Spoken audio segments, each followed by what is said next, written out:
नमस्कार नमस्कार नमस्कार, स्वागत है आप सभी का पैरामाउंट कोचिंग पर, जहाँ पर मैं फैजान मंसूरी आप लोगों को फिजिक्स पढ़ाता हूँ। ठीक है, और ये हमारे प्यारी प्यारी सारी फैकल्टीज है। ठीक है, सबसे स्मार्ट मैं ही दिख रहा हूँ इसमें। ठीक है, तो हमारा एनएलएम का लेक्चर 1 खत्म हो गया था और आज हमारा एनएलएम का लेक्चर 2 है। पहले लेक्चर में हमने थ्योरी पढ़ी थी, समझा था कि न्यूटन के तीनों नियम क्या है। ठीक है, और टाइप्स ऑफ फोर्स हमने पढ़ा था। वैसे हमने सिर्फ न्यूटन के तीनों नियम पढ़े, तो टाइप्स ऑफ फोर्स पढ़े थे जो हमें पढ़ना है। कौन कौन से थे उसमें? नॉर्मल, और उसके बाद वेट और टेंशन। जो मेनली सवाल आते हैं वो आते, देखो तीनों सवाल जो आएगा वो तीनों के कॉम्बिनेशन से आएगा। ठीक है, वेट, नॉर्मल और टेंशन, वहीं से हमारे सारे सवाल बनते हैं। ठीक है, चलो स्टार्ट करते हैं। हम स्टार्ट करने से पहले दो तीन चीजें जो हम पहले के चैप्टर से रिवाइज कर लेते हैं। ठीक है, पहली चीज F बराबर क्या होता है? ma।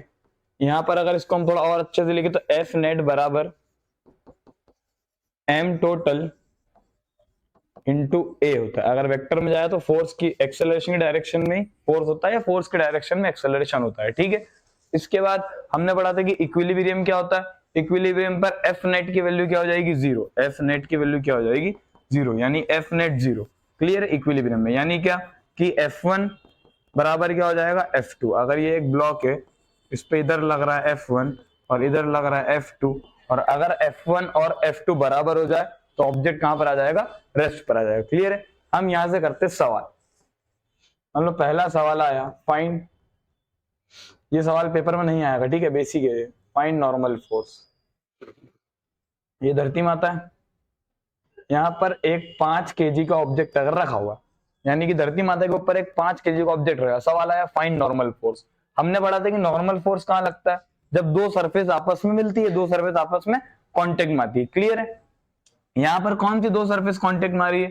धरती माता और ब्लॉक की सरफेस। धरती माता और ब्लॉक की सरफेस। क्लियर है? इस पर नेट फोर्स निकालो, यानी इसका फ्री बॉडी डायग्राम बनाओ। फ्री बॉडी डायग्राम क्या होता है कि उस बॉडी पर पर्टिकुलरली कितने फोर्स लग रहे हैं। अगर ये ऑब्जेक्ट रखा है तो ये नीचे एक फोर्स लगाएगा mg, नीचे एक फोर्स लगाएगा mg, weight of the object. क्या बोलेंगे हम? Weight of the object. Clear है? और धरती माता इसके ऊपर एक फोर्स लगाएगी, कौन सा? r। धरती माता कौन सा लगाएगी? r। क्लियर है? अब ना तो ये ऑब्जेक्ट ऊपर उड़ रहा है और ना ही ये ऑब्जेक्ट नीचे गिर रहा है। समझ आ रही मेरी बात? क्या ना तो ये ऑब्जेक्ट ऊपर जा रहा है, ना ही ये ऑब्जेक्ट नीचे गिर रहा है, यानी कि ये इक्विलिब्रियम में। हाँ, इक्विलिब्रियम में मतलब क्या कि एक डायरेक्शन में लगने वाला फोर्स बराबर दूसरी डायरेक्शन में लगने वाला फोर्स। हाँ या ना? तो मैं कह सकता हूं कि R बराबर क्या हो जाएगा? mg। R बराबर क्या हो जाएगा? mg। क्लियर है मेरी बात? तो R बराबर क्या हो जाएगा? m 5 और g 10। तो R बराबर क्या हो गया? 50 न्यूटन। R बराबर क्या हो गया? 50 न्यूटन। क्लियर है मेरी बात? R बराबर क्या हो गया? 50 न्यूटन। बिल्कुल बहुत ही बेसिक। R बराबर कितना हो जाएगा? 50 न्यूटन। अगला सवाल देखते हैं हम, थोड़ा सा और अच्छा था। ये धरती माता है, यहां पर हमने पहले एक ऑब्जेक्ट रखा 5 kg का, इसके ऊपर रखा 3 kg का, और इसके ऊपर रखा 2 kg। क्लियर है? यहां पर लग रही है R1, यहां पर लगेगा R2 और यहां पर लगेगा R3। क्लियर है? हाँ सर क्लियर है। आप उसमें सवाल पूछा है कि find R1 R2 R3। R1 R2 और R3 तीनों फाइंड करने का बोला है कि R1 भी फाइंड करो, R2 भी फाइंड करो और R3 भी फाइंड करो। क्लियर है? अगर मैं तुझे एक चीज बताऊं, हम स्टार्ट करेंगे नीचे से। ये 5 kg वाला ऑब्जेक्ट है। हाँ, मुझे बस ये बताओ कि मान लो कि यहां पर आप बैठे हो, समझना, और आपके ऊपर मैंने एक और आदमी को बिठाया और उसके ऊपर एक और आदमी को बिठाया। क्लियर है?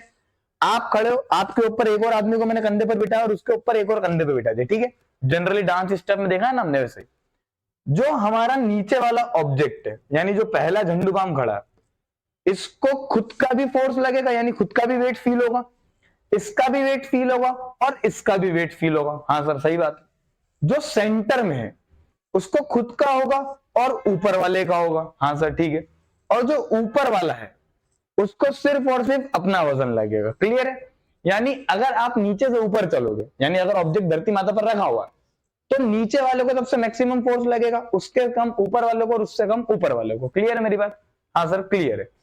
इस 5 kg वाले को नीचे कितना फोर्स लगेगा? एक खुद का लगेगा 50, एक 3 kg वाला लगाएगा कितना? 30, और एक 2 kg वाला लगाएगा कितना 20। धरती माता इसके ऊपर एक फोर्स लगाएगी, कौन सा R1, कौन सा लगाएगी R1। क्लियर है मेरी बात? हाँ सर। ये ऑब्जेक्ट रुका हुआ है तो R1 की वैल्यू कितनी हो जाएगी 50 प्लस 30 प्लस 20, यानी कि R1 की वैल्यू कितनी आ गई 100 न्यूटन। कितनी आ गई 100 न्यूटन। एक और तरीका करने का क्या, जिस ऑब्जेक्ट पर आपको नॉर्मल फोर्स निकालना हो उसके ऊपर के सारे मास जोड़ दो, यानी 5 और 3 8, 8 और 2 10, नीचे लगेगा 10G यानी कि 10 इंटू 10 100, तो धरती माता भी ऊपर कितना लगाएगी 100 न्यूटन लगाएगी। क्लियर है मेरी बात? तो R1 की वैल्यू क्या निकल गई यहां पर 100। अगर हम R2 की बात करें, किसकी बात करें R2 की, मैं यहां पर R2 बना रहा हूं।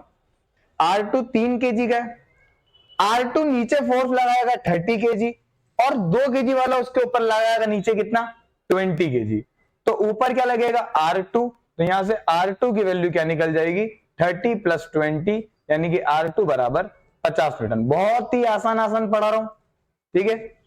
तो R2 की वैल्यू कितनी आ गई 50, R2 की वैल्यू कितनी आ गई 50। क्लियर मेरी बात? हाँ सर क्लियर है। अगर यहीं से R3 की वैल्यू निकालो तो R3 डायरेक्टली नीचे एक फोर्स लगाएगा 20 न्यूटन का, उसके ऊपर कुछ नहीं है, तो R3 की वैल्यू क्या आ गई 20 न्यूटन। क्लियर है मेरी बात? बहुत ही आसान सवाल। क्या, जिस ऑब्जेक्ट पर आपको नॉर्मल फोर्स निकालना हो उसके, जिस ऑब्जेक्ट पर आपको नॉर्मल फोर्स निकालना हो उसके ऊपर के सारे फोर्स, सारे ऑब्जेक्ट को, सारे मास को जोड़ दो और 10 से मल्टीप्लाई कर दो, वही क्या होगा नॉर्मल फोर्स होगा। क्लियर है? आसान सवाल, ठीक है। यहीं पर अब मैं तुमसे एक सवाल और पूछ रहा हूं बेसिक। ये 5 kg का, ये 3 kg का और ये 2 kg का। हाँ सर। उसने बोला कि इस पर कोई फोर्स नहीं लग रहा है ना, यानी कि इस डायरेक्शन में कोई फोर्स नहीं लग रहा है, इस डायरेक्शन में कोई फोर्स नहीं लग रहा है। क्लियर है मेरी बात? अब देख, एक नीचे यहां लगेगा R1, एक R2 यहां लगेगा, एक R3 यहां लगेगा और इन दोनों के बीच में लगेगा R4 जो कि कितना होगा 0 होगा, और इन दोनों के बीच में लगेगा R5 जो कि कितना होगा 0 होगा। 0 क्यों होगा? क्योंकि ऑब्जेक्ट पर कोई एक्सटर्नल फोर्स ही नहीं है, ऑब्जेक्ट पर कोई एक्सटर्नल फोर्स नहीं है।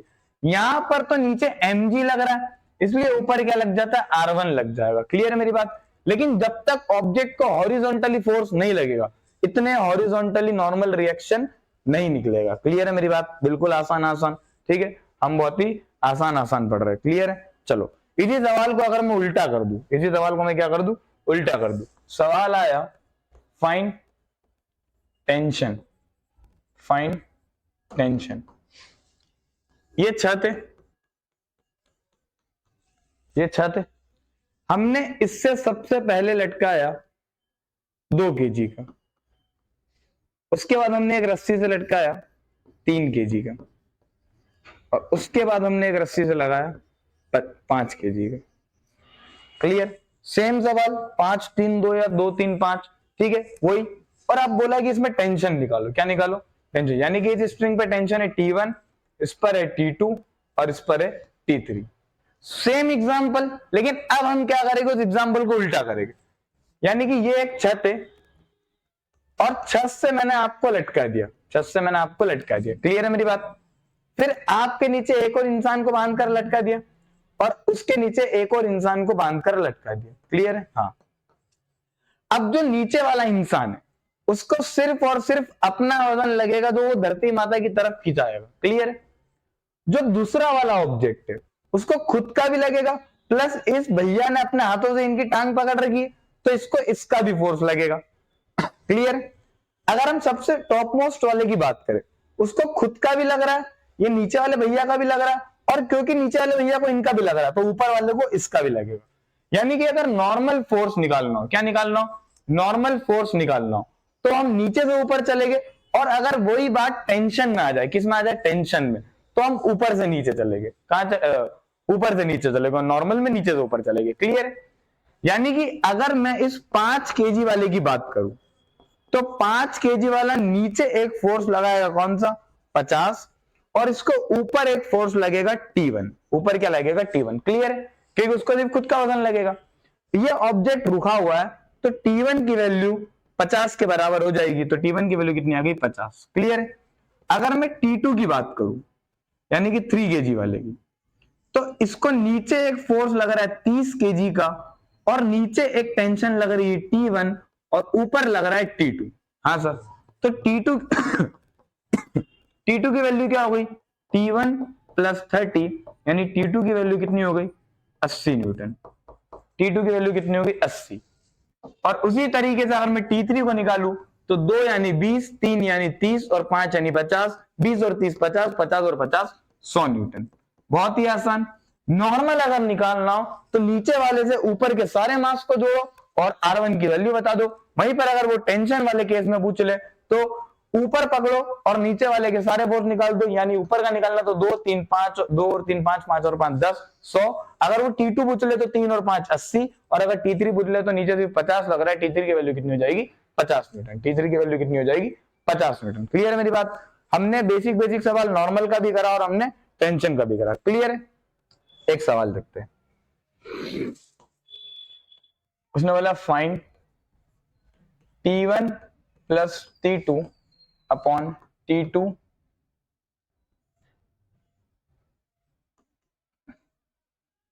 T3 plus T1, T1 plus T2 upon T3 plus T1। सवाल देखो, ये चाहते यहां पर सबसे पहले एक ऑब्जेक्ट है m मास का, उसने हमें मास नहीं दिया।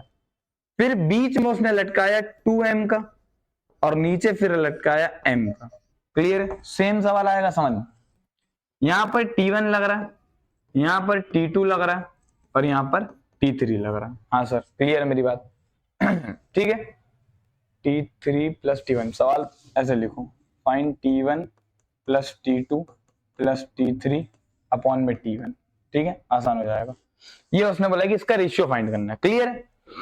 अगर मैं गौर से बात करूं तो T1 पर सिर्फ एक फोर्स नीचे लग रहा है, यानी कि T1 पर सिर्फ एक फोर्स नीचे लगेगा mg, और ऊपर लग रहा है T1, तो T1 बराबर mg हो जाएगा। क्लियर है मेरी बात? बिल्कुल आसान। अगर T2 की बात करो तो 2mg इसका लगेगा और mg इसका लगेगा, तो 2mg प्लस एक और फोर्स नीचे लग रहा है mg, यानी कि कितना हो गया? 3mg। हाँ या ना? अगर मैं T3 की बात करूं तो mg इसका लगेगा, हमने लिख दिया, 2mg इसका लगेगा प्लस 2mg, और mg फिर से नीचे वाले के लगेगा प्लस mg, बराबर कितना आ गया? 4mg। तीनों की वैल्यू निकल गई, T3, T2 और T1 की। क्लियर है?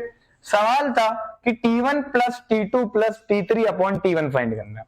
हम रख देते T1 की वैल्यू mg है, T2 की वैल्यू 3mg है, प्लस 4mg अपॉन में mg। इसको सॉल्व करा तो 8mg अपॉन में mg, और mg से mg मर जाएगा, mg से mg मर जाएगा। आंसर क्या आ गया? 8। आंसर क्या आ गया? 8। तो अगर तुम्हें ऑप्शन मिलेगा 4 6 8 10, क्या मिलेगा? 4 6 8 10, तो हमारा आंसर क्या होगा? 8। बड़ा ही आसान सवाल। ठीक है, सवाल अगर तुम्हें किसी चीज की वैल्यू नहीं दे रहा है तो 100% वो चीजें मरेगी, वो चीजें मरेगी। ठीक है, या उसका आंसर उस वेरिएबल के टर्म्स में आएगा, या उसका आंसर उस वेरिएबल के टर्म्स में आएगा। क्लियर है मेरी बात? सवाल अगर तुम्हें कोई क्वांटिटी नहीं दे रही है तो याद रखना कि वो क्वांटिटी बदल जाएगी, वो क्वांटिटी बदल जाएगी। ठीक है, एक बहुत ही अच्छा सवाल करते, कॉन्सेप्चुअल सवाल है, तुझे करने में मजा भी आएगा और समझ में भी अगर आ गया तो तेरा दिल खुश हो जाएगा। क्लियर है? सवाल समझते हैं सबसे पहले हम।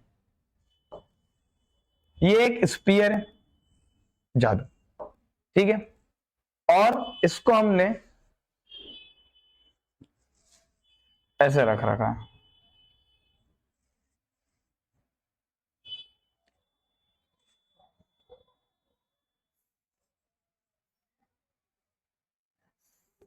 यानी कि एक वी शेप का ब्लॉक है जिस पर हमने एक स्पीयर को रख रखा है। क्लियर है मेरी बात? ये एंगल उसने हमें दिया 53 डिग्री, और ये एंगल उसने हमको दिया 37 डिग्री।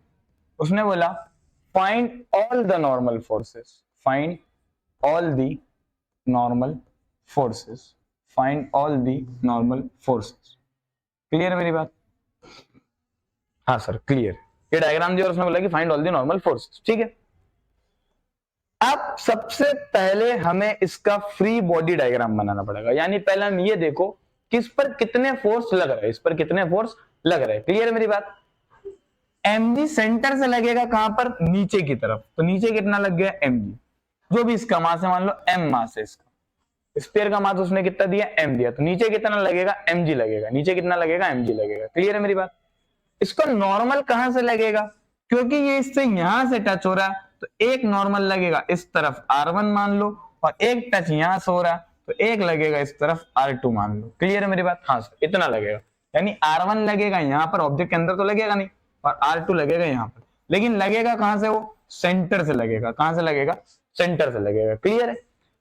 उस सेंटर को अगर मैं यहां पर बनाऊं, सेंटर को, इस वाले सेंटर को मैंने यहां पर बनाया, इस पे नीचे एक फोर्स लग रहा है mg। क्लियर है। यहां पर एक फोर्स लग रहा है r1 और यहां पर एक फोर्स लग रहा है r2। हाँ सर, क्लियर। लेकिन सर अगर हमें किसी तरीके से ये थीटा पता चल जाए तो सर हम बता सकते हैं कि इसमें r1 r2 की वैल्यू क्या होगी। तो हम बता सकते हैं कि इसमें r1 r2 की वैल्यू क्या होगी। याद रखना, r1 r2 m के टर्म्स में मिलेंगे, m और g के टर्म्स में मिलेंगे। डायग्राम समझ में आया। एक टेबल थी, उस पर एक वी शेप जैसा कुछ बना था, उसके ऊपर हमने ब्लॉक को रखा है। क्लियर है। उसने बोला find all the normal forces, find all the normal forces. Clear है। तो पहले देखो कि नॉर्मल लग कहां रहा है, जहां सरफेस टच होगा वहां नॉर्मल लगेगा। पहला नॉर्मल यहां और दूसरा नॉर्मल यहां, और mg तो हमेशा ही नीचे लगेगा। तो मैंने इस डॉट का फ्री बॉडी डायग्राम बना लिया, ये रहा डॉट, नीचे लग रहा है mg, उस डायरेक्शन में लगेगा r1 और उस डायरेक्शन में लगेगा r2। हमें सर ये एंगल और ये एंगल पता लगाना है। क्लियर है मेरी बात। हाँ सर, क्लियर है। अगर मैं यहां पर बनाना चाहूं, यहां पर, तो अगर ये एंगल 53 डिग्री है तो ये एंगल भी कितना होगा, 53, यानी इससे पैरेलल एक लाइन बनाई। ये यहां बना लो या शायद यहां बना लो, यहां भी बना लोगे तो चलेगा। क्लियर है। ये और ये एक पैरेलल लाइन है। क्लियर है। ये अगर 53 डिग्री है तो ये भी कितना होगा, 53 डिग्री। तो ये वाला एंगल कितना निकल जाएगा, यानी कि इससे आप ये वाली लाइन देख रहे हो और आपको r1 निकालना है, तो ये वाला एंगल कितना निकल जाएगा, 37 डिग्री। फिर 37 है, यहां पर बनाओ तो ये 37 होगा, तो ये कितना निकल जाएगा, 53 निकल जाएगा। यानी अगर यहाँ पर डॉट है तो एक एंगल निकल जाएगा आपका 37 और एक एंगल आपका निकल जाएगा कौन सा, 53। एक एंगल कौन सा निकल जाएगा, 37, और एक निकल जाएगा 53। क्लियर है मेरी बात। यानी कि ये वाला एंगल आपका निकल गया 37 डिग्री और ये वाला कितना निकल गया, 53 डिग्री। क्लियर। एक निकल गया 37 डिग्री और एक कितना निकल गया, 52 डिग्री। क्लियर है मेरी बात। हाँ क्लियर, बिल्कुल क्लियर है। ठीक है। चलो, अब अगर मैं बोलूं कि इसके कंपोनेंट बनाओ, क्या बनाओ, कंपोनेंट, तो r1 का एक इस तरफ बनेगा r1 cos 37 और r1 का एक ऊपर बनेगा r1 sin 37। क्लियर। r2 की अगर मैं बात करूं तो r2 का इस तरफ बनेगा r2 cos 53 और ऊपर बनेगा r2 sin 53। हाँ सर, क्लियर है। क्योंकि ये ब्लॉक हमारा रुका हुआ है, ये वाला ब्लॉक हमारा रुका हुआ है, तो हम कह सकते हैं कि ये इक्विलिब्रियम में, और इस पर एफ नेट क्या होगा, जीरो होगा। एफ नेट जीरो मतलब नीचे लगने वाला फोर्स ऊपर टोटल लगने वाले फोर्स के बराबर होगा, और एक्स डायरेक्शन में लगने वाला फोर्स माइनस एक्स डायरेक्शन में लगने वाले फोर्स के बराबर होगा। हाँ सर, क्लियर है। इक्विलिब्रियम का मतलब ये होता है कि ऑब्जेक्ट हमारा स्टेबल है, यानी कि एक तरफ लगने वाला फोर्स बराबर दूसरी तरफ लगने वाला फोर्स, और नीचे लगने वाला फोर्स बराबर ऊपर लगने वाला फोर्स। क्लियर है। इस पर लेफ्ट साइड में एक फोर्स लग रहा है r1 cos 37 और राइट साइड में एक फोर्स लग रहा है r2 cos 53। हाँ सर, r1 cos 37 की वैल्यू होती है 4/5 और r2 cos 53 की वैल्यू होती है 3/5। 5 से 5 मर जाएगा, तो r1 की वैल्यू क्या निकल गई, 3r2/4। कितनी निकल गई, 3r2/4। क्लियर है। 4 नीचे चले आएगा। एक डायरेक्शन, अच्छा दो बार तो हमने बराबर क्यों करा, एक डायरेक्शन से आपको r1 r2 में रिलेशन मिल जाएगा, एक डायरेक्शन से आपको r1 r2 में रिलेशन मिल जाएगा, और ऊपर रखने से आपको वैल्यू मिल जाएगी, ऊपर रखने से आपको वैल्यू मिल जाएगी। जैसे ऊपर फोर्स लग रहा है sir r1 sin 37 plus r2 sin 53, और नीचे फोर्स लग रहा है mg, नीचे कितना लग रहा है mg। क्लियर है। r1 की वैल्यू r1 रखा, sin 37 को 3/5 करा, r2 sin 53 को 4/5 करा, बराबर mg। क्लियर है। R1 की वैल्यू है 3R2/4, तो 3R2/4 into 3/5 plus 4R2 upon में 5 बराबर mg। हाँ सर क्लियर है। सॉल्व कर लेते। 9R2 अपॉन में 20 प्लस 4R2 अपॉन में 5 बराबर mg। एलसीएम ले लेंगे, एलसीएम आ जाएगा 20, ऊपर आ जाएगा 9R2 प्लस 16R2 बराबर mg। तो 9R2 और 16R2 हो गए 25R2 बराबर, ये mg उधर चले जाएगा तो 20 mg।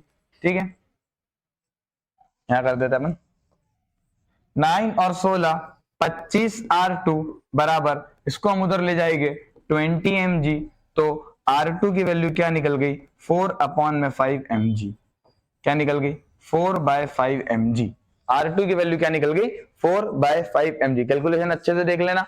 सबसे पहले R1 3/5 plus R2 4/5 into mg। क्यों 37 की वैल्यू होती है 3/5 और 53 की वैल्यू होती है 4/5। 3R, अब R1 को हमने क्या सब्स्टिट्यूट कर दिया 3R2/4, यहां से निकाला था हमने। सब्स्टिट्यूट इसलिए करा था कि दो वेरिएबल तक हमें इक्वेशन नहीं बनानी थी। फिर हमने यहां से रखा था 9R2/20 प्लस 4R2/5 बराबर mg। एलसीएम लिया 20 आ गया, 9R2 प्लस 4 इंटू 4 16R2 बराबर mg।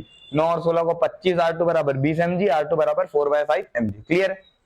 यहां से R1 निकालते हैं, तो R1 की वैल्यू क्या है 3/4R2 यानी 3/4, और R2 की वैल्यू रख दो 4/5 mg।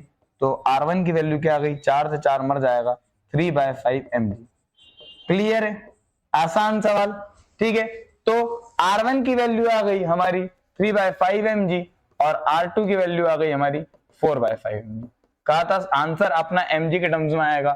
अगर वो पेपर में मान लो m की वैल्यू दे दो तो m की वैल्यू रख देना और g की वैल्यू रख देना, अपना आंसर आ जाएगा, अपना आंसर आ जाएगा। ठीक है, अभी जी इसलिए नहीं मार रहे हम क्योंकि m की वैल्यू नहीं है, m की वैल्यू होती तो हम जी मार देते। क्लियर, वरना ही अपना सही आंसर। क्लियर है, सवाल को हम समझेंगे। अगर ऐसा सवाल पेपर में आ जाए जो मान लो हमने उस टाइप का प्रैक्टिस नहीं कर रखा हो लेकिन कॉन्सेप्ट पढ़ रखा हो, तो सेंटर में हमें फोर्स लगेगा mg, और जहां जहां सरफेस कांटेक्ट में, जो जो सरफेस कांटेक्ट में, उसके अपोजिट एक फोर्स निकाल दो R1 और R2, उसके अपोजिट फोर्स निकाल दो R1 और R2। क्लियर है, एक बार अच्छे से सवाल को देख लो, सारी चीजें आपको क्लियर हो जाएगी। ठीक है, चलो इसके बाद हम एक सवाल और करते हैं, आसान सवाल। ठीक है, इससे आसान सवाल होगा। डायग्राम बना लेते हैं। ये दीवार है, इससे एक रस्सी बांधी गई, इससे एक रस्सी यहां बांधी गई, एक यहां बांधी गई, नीचे हमने 6 kg का एक ब्लॉक लटका दिया। ठीक है, ये भी एक दीवार है, ये जहां जहां ऐसे दिख रहा है ये स्टेबल दीवार है यानी ये फिक्स है, और इस दीवार को उसने एंगल दिया हमें 37 डिग्री। ठीक है, इसमें उसने टेंशन बताई T1, इसमें उसने बताई T2 और इसमें बताई T3, और उसने बोला है कि T1 T2 और T3 बताना है। क्या बताना है T1 T2 और T3 बताना है। क्लियर है, तो हम सबसे पहले क्या करेंगे कंपोनेंट बनाएंगे। इसका फ्री बॉडी डायग्राम बनाओ डॉट का। नीचे फोर्स लगेगा mg, नीचे क्या फोर्स, तो पहले यहां देखो यहां क्या लगेगा mg, तो किसके बराबर होगा 60 के बराबर। तो T2 किसके बराबर हो जाएगा 60 के, क्योंकि ऑब्जेक्ट हिल तो रहा है नहीं वहीं पर है, तो इस पे नीचे एक फोर्स लगेगा 60। क्लियर है सर। ऊपर सर पता नहीं, लेकिन सर क्रॉस में एक टेंशन लग रही है T3 जिसका एंगल है 37 डिग्री, तो सर यहां पर लगेगा T3 cos 37 और यहां पर लग जाएगा T3 sin 37। यहां पर ऑलरेडी उसने T1 दे रखा, बन गया फ्री बॉडी डायग्राम, चारों डायरेक्शन में हमें पता चल गया। ठीक है, ऊपर फोर्स लग रहा है T3 cos 37 जो कि 60 kg के बराबर, T3 इंटू 4/5 बराबर 60, T3 बराबर 60 इंटू 5/4, 2 से मार देंगे हम तो 30 बार, और फिर 2 से मार देंगे तो 15 बार, तो T3 की वैल्यू क्या आ गई 15 इंटू 5 यानी 30, 60 और 75 न्यूटन। कितनी आसान सवाल है बिल्कुल, 75 न्यूटन। T3 की वैल्यू कितनी आ गई 75 न्यूटन। क्लियर है, और क्या बताना हमें, T2 पता चल गया, T3 पता चल गया, T1 पता लगा लेते। T1 की वैल्यू कितनी दी उसने, T1 बराबर उस तरफ लग रहा है, इस तरफ क्या लग रहा है अपना T3 sin 37, तो T1 की वैल्यू, T3 की वैल्यू रख दो 75 इंटू 3/5, 5 से मर जाएगा 15 बार, और 15 इंटू 1 कितना आ गया 15, 30, 45 न्यूटन। आसान सवाल। T1 45, T2 हमारा 60 न्यूटन और T3 बराबर 75 न्यूटन। ऐसा सवाल आपके पेपर में देखने को मिल जाएगा और एनएलएम से 100% 2 से 3 सवाल आपके पेपर में आते हैं। एनएलएम से 100% बोल रहा हूं कि 2 से 3 सवाल आपके पेपर में आएगा। एक सवाल तो मान के चलना कि इन्हीं कॉन्सेप्ट में से आएगा, एक सवाल ऐसा ही कुछ आएगा कि आपको कंपोनेंट्स बना के सॉल्व करने को, तो आपको कंपोनेंट्स बना के सॉल्व करने थे। क्लियर है मेरी बात? चलो, अभी तक जो हम सवाल कर रहे थे, यहां पर हम क्या देख रहे थे कि इस पर नेट फोर्स कितना था, 0 था, इस पर नेट फोर्स 0 था। क्लियर है? अब अगला क्या कॉन्सेप्ट है कि if the net force on an object is not 0, it moves in the direction of greater force with constant acceleration। यानी क्या? F बराबर ma लगाना है। F बराबर क्या लगाना है? हमें ma लगाना है। ठीक है, कैसे लगाते हैं मैं देखता हूं। मान लो कि एक ऑब्जेक्ट है 4 kg का, इस पर इस तरफ एक फोर्स लग रहा है 50 न्यूटन का और एक फोर्स इसको अपोज कर रहा है 20 न्यूटन का। ये ऑब्जेक्ट बाय डिफॉल्ट किधर चलेगा? उस तरफ चलेगा। कितने से? a acceleration. कितने से? a एक्सेलरेशन से। क्लियर है? उसने बोला फाइंड a, तो F बराबर क्या होता है? ma होता है। F को मैं क्या लिख रहा हूं? F supporting minus F opposing बराबर ma।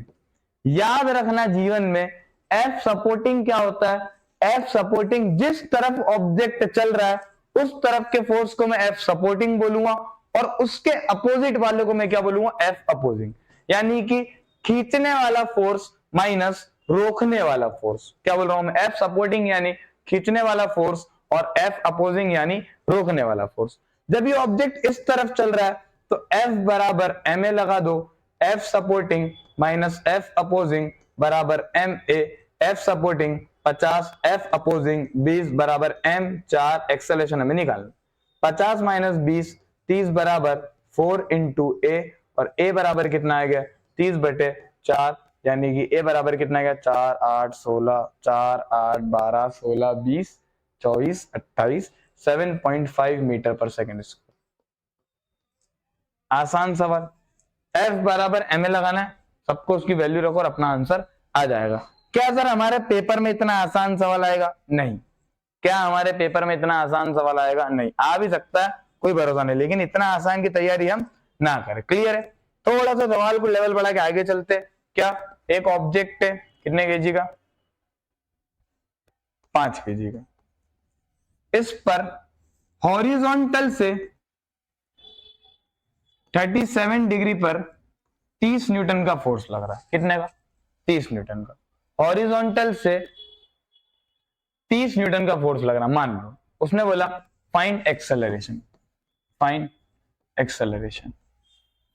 सर अभी अब हम mg और r क्यों नहीं निकाल रहे? क्योंकि हम उस डायरेक्शन का फोर्स निकालेंगे जिस डायरेक्शन में ऑब्जेक्ट चल रहा है। ऑब्जेक्ट अगर हॉरिजॉन्टल में चल रहा है तो हम हॉरिजॉन्टल को मानकर चलेंगे, क्योंकि अगर वो चलेगा तब भी नीचे mg लगा रहा है और ऊपर r लग रहा है, जो कि एक दूसरे को कैंसिल आउट कर रहा है, तो हमारे सवाल में दिक्कत नहीं देगा। क्लियर है? इसका कंपोनेंट बना लो। सर यहां पर एक फोर्स लग रहा है कितना? 30 न्यूटन का, और सर 37 डिग्री पर एक फोर्स लग रहा है, कौन सा? 30 cos 37, और सर ऊपर एक फोर्स लग रहा है 30 sin 37। ऊपर एक फोर्स लगेगा R और नीचे एक फोर्स लग रहा है mg। बाय डिफॉल्ट mg बराबर R प्लस 30 sin 37 होगा, पर सवाल ने हमसे नहीं पूछा, हम नहीं बताएंगे। सवाल ने कहीं से कहीं तक ये नहीं बोला कि आप नॉर्मल फोर्स बताओ। उसने बोला ही नहीं नॉर्मल बताने का, हम नहीं बताएंगे। उसने सिर्फ एक्सेलरेशन पूछा। क्या पूछा? एक्सेलरेशन। ये ऑब्जेक्ट इस तरफ चल रहा है क्योंकि इसको फोर्स इधर लग रहा है, यानी आगे चलेगा A से। आगे चलेगा A से, तो खींचने वाला फोर्स माइनस रोकने वाला फोर्स बराबर ma। खींचने वाला फोर्स है sir 30 cos of 37 degree minus, क्या इसको कोई फोर्स रोक रहा है? नहीं, तो ये कितना हो गया? 0 बराबर ma। यानी 30 cos 37 की वैल्यू हो गई 4/5 बराबर m की वैल्यू कितनी दी है 5, तो हम यहाँ पर 5 रख देंगे इंटू a। इससे मर जाएगा 6 भाग और 6 बारह 18 24, यानी कि 24 बराबर 5 इंटू ए। तो ए की वैल्यू क्या आ गई 24/5 मीटर पर सेकंड स्क्वायर, यानी ए बराबर कितना आ गया आपका 4.8। कितना आ गया 4.8 मीटर पर सेकंड स्क्वायर। आसान सवाल है, कंपोनेंट बनाना था और कुछ नहीं था, कंपोनेंट बनाना था और कुछ नहीं था। अगर आपको ये सवाल समझ में आया, अगर आपको ये सवाल समझ में आया तो ये सवाल आपके लिए होमवर्क है। आसान सवाल है, बिल्कुल सेम सवाल है, आसान सवाल है। 2 केजी का ऑब्जेक्ट है, इधर लग रहा है 40 न्यूटन, कितने पर 37 डिग्री पर, और इधर लग रहा है 10 न्यूटन, कितने पर 53 डिग्री पर। और आपको एक्सेलरेशन फाइंड करना है, और एक्सेलरेशन के साथ नॉर्मल फोर्स भी फाइंड करना है। क्लियर है? ये चलो नॉर्मल हटा दो, नॉर्मल हटा दो, सिर्फ एक्सेलरेशन फाइंड करना है। क्लियर है? इसका आंसर आएगा आंसर आएगा इसका 13 मीटर पर सेकंड स्क्वायर। ठीक है, कैसे करना है वो आपकी जिम्मेदारी है। दोनों कंपोनेंट बनाना। यहाँ पर F अपोजिंग की वैल्यू 0 हो गई थी क्योंकि पीछे कोई फोर्स खींच नहीं रहा था। इसके दो कंपोनेंट बनाना, 40 cos 37, 40 sin 37। इसके कंपोनेंट बनाना 10 cos 53, 10 sin 53। ये जिधर भी चलेगा, ज्यादातर उधर ही चलेगा, तो वो सपोर्टिंग हो गया और ये अपोजिंग हो गया। F सपोर्टिंग माइनस F बराबर M है। क्लियर है? ऐसे बने तो दो उसके ऊपर कंपोनेंट बनेंगे और दो ऐसे बनेंगे। ऊपर हमें चलना नहीं है तो ऐसे वाले में से एक सपोर्टिंग हो जाएगा और एक अपोजिंग हो जाएगा। क्लियर है मेरी बात? ऐसे कंपोनेंट आपको बनाकर आगे चलना है। क्लियर है? इसी सवाल को थोड़ा सा घुमाते, अब हम वर्टिकली में चलते। मान लो कि ये एक लिफ्ट है और ये आप खड़े हो लिफ्ट में, और आपका वजन है 50 किलो। कितना है 50 किलो। क्लियर? लिफ्ट ऊपर चल रही है 4 मीटर पर सेकंड स्क्वायर से। कितने से चल रही है 4 मीटर पर सेकंड स्क्वायर से। अच्छा, इससे पहले मैं आपको एक चीज बताता हूं कि जैसे अपन लिफ्ट, आप सब लिफ्ट में बैठे हो, हाँ या ना? हाँ सर, लिफ्ट में बैठते नहीं, लिफ्ट में खड़े रहते हैं अपन। ठीक है, तो आप सब जब लिफ्ट में खड़े हो, जैसे ही लिफ्ट ऊपर चलना स्टार्ट हो जाए हमें भारी भारी महसूस होता है, हाँ सर। और जब लिफ्ट नीचे आती है तो हमें हल्का महसूस होता है, हाँ या ना? सर सेम चीज हमारे साथ झूले में भी होती है। जब झूला वो गोलू गोलू गोलू गोलू झूमा रहता है ना, कार्ट व्हील क्या बोलते हैं उसको, जब वो ऊपर चलता है तो हमें भारी भारी लगता है, और जब नीचे उतरता है तो हमें हल्का लगता है। हाँ सर सही बात है। क्यों लगता है मैं बताता हूँ। क्लियर है? अगर ये ऑब्जेक्ट रेस्ट पर है, ऊपर नहीं चल रहा, मान लो नॉर्मली जमीन पर खड़ा है, तो नीचे कितना लगाएगा 500 न्यूटन, और ऊपर कितना लगेगा इस पर। चलो इसका थोड़ा वजन कम करते हैं। ठीक है, बच्चे को खड़ा करते हैं। एक बच्चा है 5 केजी का। कितने का 5 केजी का। ठीक है, अगर ये जमीन पर खड़ा होता है तो नीचे लगाता है mg, ऊपर लगता आर, और mg बराबर आर हो जाता, आर बराबर 50 न्यूटन आता। हाँ है ना? हाँ सर क्लियर है। लेकिन इस केस में क्या होगा हम देखते हैं। ये नीचे एक फोर्स लगाएगा mg, इस पर ऊपर एक फोर्स लगेगा r, और अब हमारा ऑब्जेक्ट रेस्ट पर नहीं है तो r बराबर mg नहीं होगा। तो ऊपर चल रहा है ये 4 मीटर पर सेकंड स्क्वायर से। क्लियर है? खींचन F बराबर ma लगाओ। F बराबर क्या लगाओ ma। ये लिफ्ट केस बहुत आता है अपने पेपर में, ध्यान रखना, लिफ्ट केस बोलते हैं इसको। ऊपर लग रहा है r, तो r क्या हो गया सर सपोर्टिंग। नीचे लग रहा, अच्छा ऊपर r सपोर्टिंग क्यों हुआ सर? क्योंकि ऑब्जेक्ट ऊपर चल रहा है, जिस डायरेक्शन में ऑब्जेक्ट चलेगा उस डायरेक्शन के फोर्स को हम F सपोर्टिंग मानेंगे, और जिस उसके अपोजिट डायरेक्शन को हम क्या मान लेंगे F अपोजिंग मान लेंगे। F क्या मान लेंगे अपोजिंग मान लेंगे। क्लियर है? R सर नीचे फोर्स लग रहा है mg, तो R माइनस mg बराबर ma। m कितना है सर 5, और a कितना है सर 4। R माइनस mg कितना हो गया सर 50 बाय डिफॉल्ट, बराबर 5 इंटू 4 20। तो नॉर्मल की वैल्यू कितनी निकल गई 20 प्लस 50, यानी R बराबर कितना आ गया 70 न्यूटन। कितना आ गया 70 न्यूटन। क्लियर है? R बराबर क्या आ गया 70 न्यूटन। आपका ओरिजिनल वेट कितना था 50 न्यूटन। आपका ओरिजिनल वेट कितना था 50। ये जो 20 न्यूटन है ये ऊपर जो एक्सेलरेशन से चल रहा है उसकी करामत है। ऊपर जो एक्सेलरेशन चल रहा है उसकी करामत, इसलिए आपको यहां से क्या लगता है भारी महसूस होता है। कैसा महसूस होता है? भारी महसूस होता है। क्लियर है मेरी बात? इसीलिए जब आप ऊपर चलते हो तो आपको कैसा महसूस होता है? भारी महसूस होता है। ठीक है, इसी सवाल को अगर मैं पलट दूं और बोल दूं कि ये बच्चा 5 केजी, अब ये लिफ्ट नीचे आ रही है 4 मीटर पर सेकेंड स्क्वायर से, नीचे एक फोर्स लग रहा है mg, ऊपर एक फोर्स लग रहा है r, F बराबर क्या होता है? m। अब क्योंकि ये लिफ्ट नीचे आ रही है तो इस केस में F सपोर्टिंग क्या होगा? mg। F सपोर्टिंग क्या होगा? mg। F सपोर्टिंग वही होता है जिस डायरेक्शन में हमारा ऑब्जेक्ट चल रहा है उस डायरेक्शन के फोर्स को हम क्या बोलेंगे? F supporting. तो खींचने वाला फोर्स माइनस रोकने वाला फोर्स R बराबर m है। R बराबर m है। हम बिना एक बार वैल्यू रखे सॉल्व करते हैं। R की वैल्यू क्या आएगी? mg माइनस m है, mg माइनस m। क्लियर है मेरी बात? वहां चलते तो mg प्लस m आती। इस mg को हम क्या बोलते हैं? True wait. mg को हम क्या बोलते हैं? True weight. ठीक है, यानी कि जो आपका वेट रेस्ट पर है। और ma को क्या बोलते हैं? Apparent wait. क्या बोलते हैं? Apparent wait. क्लियर है? और क्योंकि ट्रू वेट में से अपेरेंट वेट माइनस हो रहा है तो जब ऑब्जेक्ट नीचे आता है तो हमें कैसा महसूस होता है? हल्का महसूस होता है। कैसा महसूस होता है? हल्का महसूस होता है। क्लियर है मेरी बात? हाँ सर। तो यहां पर अगर मैं आर की वैल्यू निकालना चाहूं तो आर की वैल्यू क्या आ जाएगी? mg 50, एम ए कितना आ जाएगा? आपने देख, एम कितना है? 5 और ए कितना है? 4, तो 5 इंटू 4 20 हो गया और आर की वैल्यू कितनी आ गई? 30 न्यूटन। यानी अंतर कुछ नहीं हुआ, ये जो 20 न्यूटन का एक्स्ट्रा फोर्स था जब ऑब्जेक्ट ऊपर चल रहा था एक्सेलरेशन से तो जुड़ गया और नीचे आ रहा था तो घट गया। यानी अगर ऊपर चले, कहां चले? ऊपर, तो आर की वैल्यू क्या होगी? m ब्रैकेट में g प्लस ए।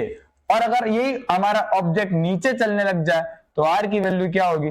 m इंटू जी माइनस ए। कुछ नहीं करा, m कॉमन लिया। ठीक है, m इंटू जी माइनस ए। अगर डायरेक्ट सॉल्व करूं r बराबर m इंटू जी प्लस ए तो r बराबर 5 इंटू 10 प्लस 4, r बराबर 5 इंटू 14 यानी कि 70 न्यूटन। और अगर यहां पर सॉल्व करेंगे तो r बराबर m इंटू जी माइनस ए, r बराबर 5 इंटू 10 माइनस 4, r बराबर 5 इंटू 6 30 न्यूटन। क्लियर है? r बराबर 5 m इंटू जी माइनस ए यानी m इंटू 10 माइनस 4 बराबर 6, 5 इंटू 6 30 न्यूटन। क्लियर है मेरी बात? हाँ सर, बिल्कुल क्लियर है। ठीक है, लिफ्ट प्रॉब्लम है, लिफ्ट प्रॉब्लम हम आगे भी देखेंगे लेकिन ये हमें याद होना चाहिए, ये हमें याद होना चाहिए। क्लियर है मेरी बात? आगे चलते हैं। सारे कॉन्सेप्ट पढ़ रहे अपन हर तरीके के, एक दो सवाल। अब सवाल आया 2 केजी,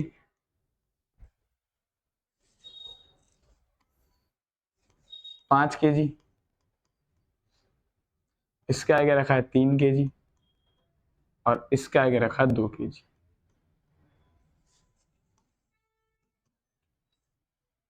उसने बोला हमने ऑब्जेक्ट को इधर फोर्स लगाया 20 न्यूटन का। कितने का? 20 न्यूटन का। क्लियर है मेरी बात? उसने बोला फाइंड द नॉर्मल फोर्सेस। वापिस से सर हम देखो मेन खेल हम नॉर्मल का ही खेल रहे। फाइंड द, टेंशन का लोड नहीं लेना है, नॉर्मल कोई टेंशन मान लो, बस रस्सी लगेगी तो टेंशन, रस्सी नहीं लगेगी तो नॉर्मल। क्लियर मेरी बात? कितने नॉर्मल लगेगा सर? यहां लगेगा R1, यहां लगेगा R2। देख नॉर्मल तो ऊपर भी लगेगा, यहां भी लगेगा, यहां भी लगेगा, यहां भी लगेगा, लेकिन हम सिर्फ उसी डायरेक्शन का सॉल्व करेंगे जहां पर फोर्स लग रहा है। अगर ऑब्जेक्ट चलेगा तो हम हॉरिजॉन्टली सॉल्व करेंगे। सबसे पहले हमें निकालना है F बराबर m है। क्या निकालना है? F बराबर m है। पूरे सिस्टम का, पूरे सिस्टम का F बराबर m है। जब तू ऑब्जेक्ट को यहां से धक्का देगा तो तुझे इसको भी आगे चलाना है, इसको भी आगे चलाना और इसको भी आगे चलाना है। तो F की वैल्यू कितनी हो जाएगी? 20। कोई फोर्स अपोज नहीं कर रहा है। M कितना हो जाएगा? 5 प्लस 3 प्लस 2 इंटू ए। तो 20 बराबर 10 इंटू ए और ए बराबर 2 मीटर पर सेकेंड स्क्वायर। क्लियर मेरी बात? ए बराबर 2 मीटर पर सेकेंड स्क्वायर। क्लियर है? यानी एक्सेलरेशन क्या निकालना है? F टोटल बराबर m टोटल, पूरे का मास जोड़ो इंटू ए से मल्टीप्लाई करो और एक्सेलरेशन की वैल्यू निकाल लो। क्लियर है? अब हम बनाएंगे फ्री बॉडी डायग्राम। क्या बनाएंगे? Free body diagram. क्लियर है? इस 5 केजी वाले को टोटल कितना फोर्स लगेगा? 5 केजी वाले को इस तरफ से लगेगा 20 न्यूटन और इसको अपोज करेगा R1। इसको अपोज कौन करेगा? R1। क्लियर है मेरी बात? और ये आगे चल रहा है कितने से? 2 मीटर पर सेकंड स्क्वायर से, आगे कितने से चल रहा है 2 मीटर पर सेकंड स्क्वायर से। क्लियर है मेरी बात।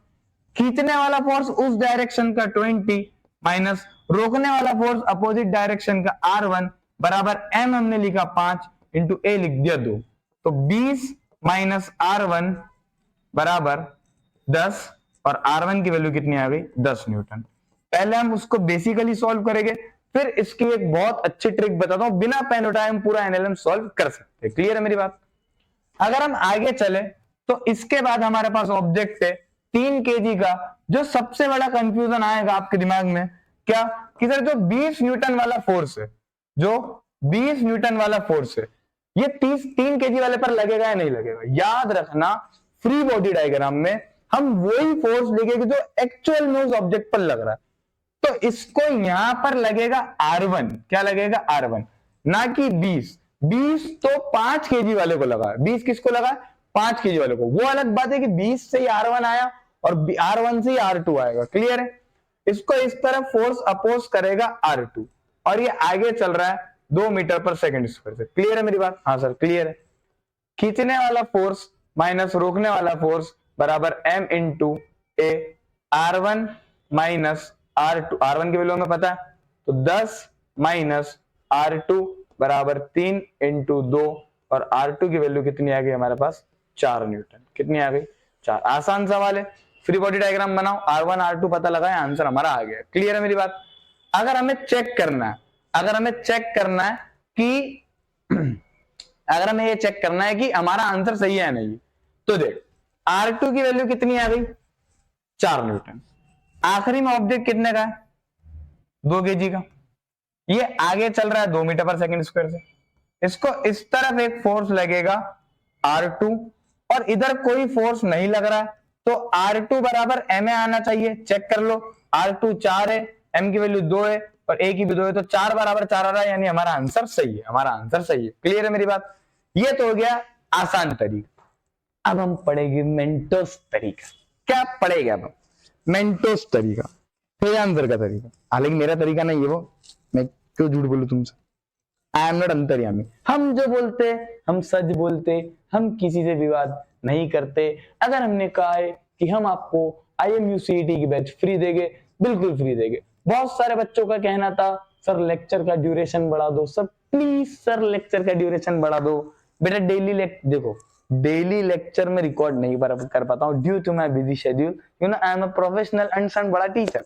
ऐसा नहीं, बहुत सारी जगह पढ़ाता हूँ, 3-4 जगह पढ़ाता हूँ, तो टाइम मैनेज नहीं हो पाता। ठीक है, तो हमने ये सोचा कि हम आपको अल्टरनेट फिजिक्स और मैथ का लेक्चर देंगे, लेकिन बड़ा देंगे। मतलब मान के चलो कि 1 घंटे 20-25 मतलब सवा घंटे से 1.5 घंटे के बीच का आपको लेक्चर मिलेगा। Okay, happy. If you are happy then comment करिए विथ योर हार्ट। लालू हार्ट नहीं, काला हार्ट। कमेंट करो काले हार्ट। दिल विल नहीं है अपने अंदर, ठीक है, अपने अंदर दिल विल नहीं है। ठीक है, चलो चलो चलो आगे चले। ठीक, इसका हम जुगाड़ देखेंगे। क्या देखेंगे जुगाड़। सबसे पहले आपको एक्सेलरेशन निकालना है। डायरेक्ट आंसर से 5 और 3 8, 8 और 2 10, 20/10 2 आ गया। क्लियर है। अब देख, ये 5 kg वाला भी आगे चल रहा है 2 से, ये भी आगे चल रहा है 2 से और ये भी आगे चल रहा है। 5 को 2 से मल्टीप्लाई करेगा तो आंसर आएगा 10। यानी आपने फोर्स लगाया 20 न्यूटन, उस 20 न्यूटन में से 10 न्यूटन तो इसने ही रख लिया, तो आगे कितना पहुंचाएगा 10 न्यूटन। 10 माइनस 10 10, तो R1 की वैल्यू कितनी आ जाएगी 10 न्यूटन। 10 में से सर 3, ये आगे चल रहा है 2 से, 3 इंटू 2 6 न्यूटन ये खुद रख लेगा, आगे कितना पहुंचाएगा 4, तो R2 की वैल्यू क्या आ गई 4। नहीं आया समझ में सर, वापस समझते हैं। क्या समझ में, देखो जादू जादू, ओ तुम्हें दिखेगा ही नहीं। ठीक है, एक मैं, मेरी सुंदर कन्या, मेरी सुंदर कन्या। क्लियर है, दोनों तरफ मेरी सुंदर कन्या। तो मेरी नहीं, अभी पता चले झगड़ा वगड़ा हो जाए, कोई वीडियो देखे, दो सुंदर कन्या कहां से आ गई। मम्मी ने बना के दी 20 रोटी। कितनी दी 20, के खाओ, लेकिन तीनों खाओ मतलब क्या 2 मीटर पर सेकंड से आगे चल रहे। 20 रोटी मिली। पहली वाली सुंदर कन्या ने बोला कि मैं सबसे भारी 5 किलो का और मेरे को आगे चलना है 2 मीटर पर सेकंड से, तो 5 इंटू 10 उसने खा ली और आगे मुझे पास कर दी। बची कितनी 10 बचेगी।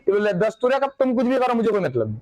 मेरा वजन 3 kg, कितना केजी, 3 केजी, और 2 मीटर पर सेकंड से आगे चलूँ तो 3 इंटू 2 6, 10 में से 6 न्यूटन में रखूंगा और आगे कितना पास करूंगा, 4।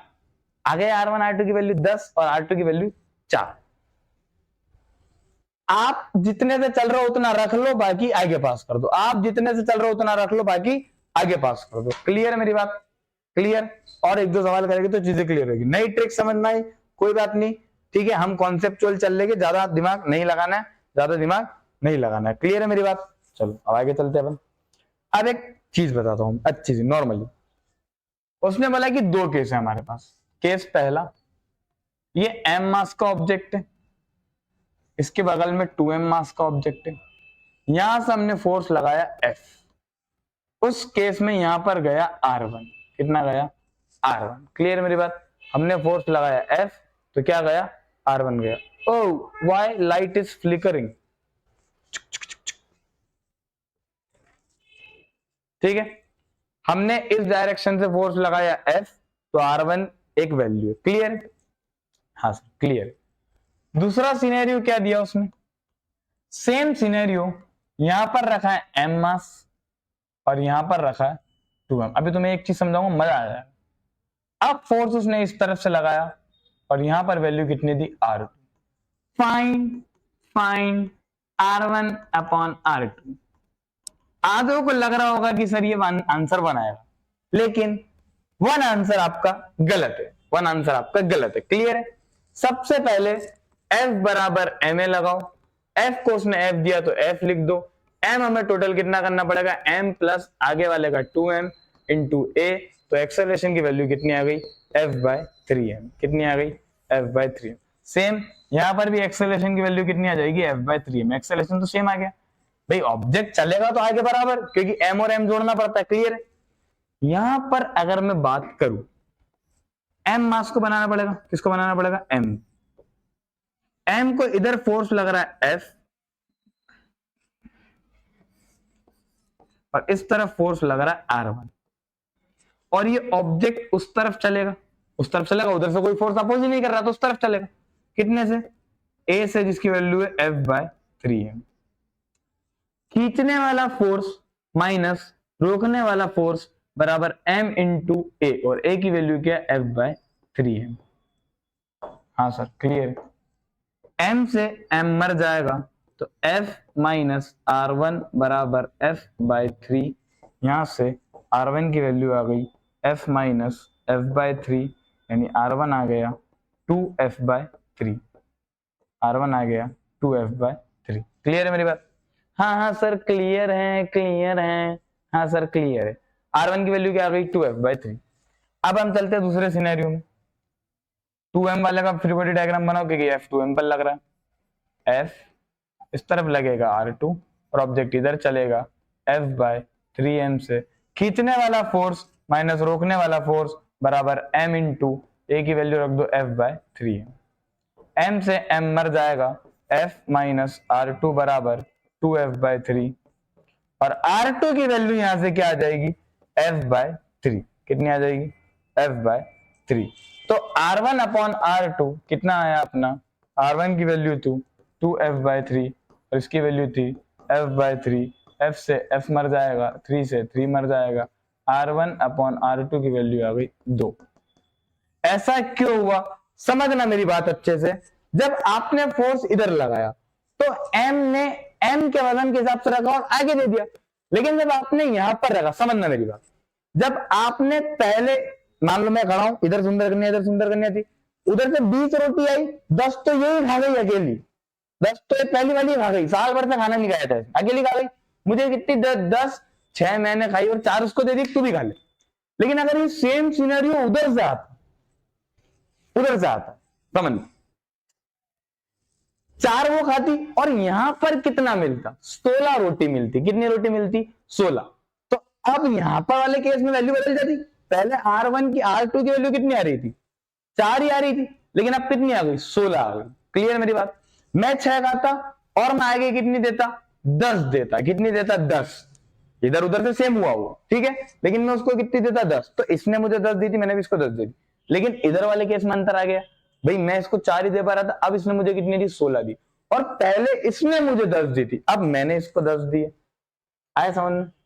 समझ में आया? तो R1 अगर ऐसा सवाल आ जाए तो ऐसा नहीं ओ सर ये तो R1 अपन आगे पूछा तो 1 लगा तो आंसर नहीं, आंसर 1 नहीं होगा, आंसर 1 नहीं होगा। क्लियर है मेरी बात? आंसर 1 नहीं होगा। ठीक है, आंसर कितना आया अपना?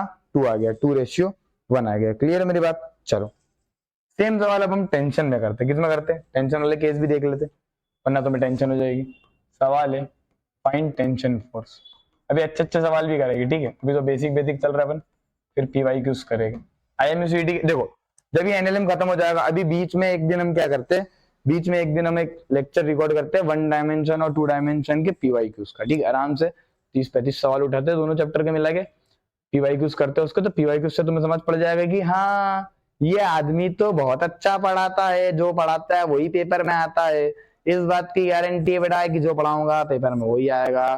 ठीक है, माना उम्र कम है पर नॉलेज बहुत है, उम्र कम है पर नॉलेज बहुत है। जैसे एक शायरी है ना गालिब साहब की, क्या शायरी है, भूल गया, याद है कि हाथों की लकीरों पर ना जाया करे गालिब, कि हाथों की लकीरों पर ना जाया करे गालिब, क्योंकि नसीब तो उनके भी होते जिनके हाथ नहीं होते। वाह क्या शायरी है, क्या कि नसीब तो उनके भी होते जिनके हाथ नहीं होते। क्लियर है मेरी बात? इसी के साथ आगे बढ़ते हैं हम अगले सवाल की तरफ।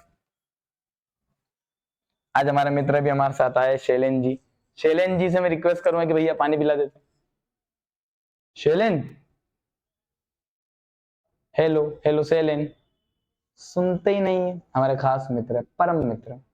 ठीक है, शैलेन, शैलेन परमार, सेलू, सेलू बोलते हम उसको, सेलू। सवाल कर, यहाँ पर 2 kg, यहाँ पर 3 kg, इसको यहां से फोर्स लगा 20 न्यूटन का, और यहां से यहां तक एक रस्सी कनेक्ट है, इसमें टेंशन है T1। आराम से हो जाएगा। F बराबर ma लगाओ। F कितना लग रहा है? 20। कोई फोर्स रोक ही नहीं रहा। M कितना है? 3 और 2 5 के गया, ये खींचेगा तो रस्सी उसको भी खींचेगी, तो 3 कितना हो जाएगा? 3 + 2 इंटू ए, 3 + 2 इंटू ए, 20 बराबर कितना आ गया अपना आंसर? 20 बराबर m इंटू ए, 20/5 बराबर ए, और एक्सेलरेशन की वैल्यू कितनी आ गई? 4 मीटर पर सेकंड। ठीक है, 3 kg वाले को अब देख मैं बताता हूँ कैसे बिना T1 निकालना। ये आगे चल रहा है 4 मीटर पर सेकंड स्क्वायर से, हाँ है ना? हाँ 20 आया, 3 इंटू 4 12 इसने खुद ने रख लिया, तो T1 की वैल्यू क्या आ जाएगी? 8 न्यूटन। बिना सॉल्व करे हमने बता दी T1 की वैल्यू क्या आ जाएगी? 8 newton by default. By default क्या हमें आता है क्या? सर 20 न्यूटन मिला, हाँ सर। सर 12 न्यूटन तो खुद ने चलने के लिए रख लिया, तो पीछे कितना पहुंचाएगा? 8 न्यूटन पहुंचाएगा। चेक कर लो सर, ये 2 है और पीछे कितने से चल रहा है? 4 मीटर पर सेकंड स्क्वायर से चल रहा है। हाँ सर, 2 इंटू 4 सर ये 8 आ रहा है, आंसर खत्म। फ्री बॉडी डायग्राम से अगर हमें देखना हो तो ये 3 kg का, इस पे फोर्स लग रहा है 20, पीछे लग रहा है T, आगे चल रहा है 4 से, खींचने वाला फोर्स माइनस रोकने वाला फोर्स बराबर m इंटू ए, तो डी की वैल्यू कितनी आ गई? 8 न्यूटन आ गई ना गुरु। आसान सवाल हो गया। सेम अगर सिनेरियो दे दे अगला सवाल तुम सभी के लिए, 1 2 3, 2 kg, 3 kg और 5 kg, फोर्स लगाया मैंने 50 न्यूटन का, यहां पर लग रहा है T1 और यहां पर लग रहा है T2। ये क्वेश्चन नंबर 2 है, और इससे पहले जो हमने होमवर्क दिया था ये क्वेश्चन नंबर 1। कमेंट करके सभी बच्चों को बताना है कि क्वेश्चन नंबर 1 का आंसर तो मैंने दे दिया हालांकि, कि समझ में आए, और क्वेश्चन नंबर 2 का आंसर तुम्हें देना है। ठीक है, क्वेश्चन नंबर 2 का आंसर तुम्हें देना है। इसका तुम्हें आंसर देना है क्या? T1 की वैल्यू क्या होगी, T2 की वैल्यू। थोड़ा सा दिमाग लगाओगे तो ऐसे ही आंसर आ जाएगा। हिंदुआम सवाल है वैसे भी, ठीक है, रद्दी सवाल, बिना पेन उठा के कर सकते हो। 50 तीनों को जोड़ा, डिवाइड करा, एक्सेलरेशन आया, इसने इस तरह का पीछे इतना पहुंचाया, फिर इसने इस तरह का पीछे इतना पहुंचाया, हमारा आंसर आ जाएगा, हमारा आंसर आ जाएगा। ठीक है, बड़ा ही आसान आसान सवाल है, घबराना नहीं है। घबराएगा दोस्त तो, अगर तू घबराएगा तो मिट्टी में मिल जाएगा। अब हम पढ़ेंगे वेज प्रॉब्लम। अभी तक हम पढ़ रहे थे नॉन वेज प्रॉब्लम, अब हम पढ़ेंगे पनीर वेज प्रॉब्लम। वेज मतलब होता है फिसल पट्टी। क्या होता है? फिसल पट्टी होता है सर। वाओ, कुछ भयंकर ही तिरछा सा बन गया है, उसको हटा दो। हाथ से बनाएंगे, हाथ से।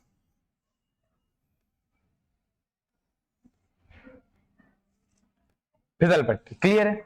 इस एंगल को मैं थीटा मान रहा हूं। सवाल है यहां पर उसने एक मास रखा m, उसने बोला find normal force, find normal force, find normal force.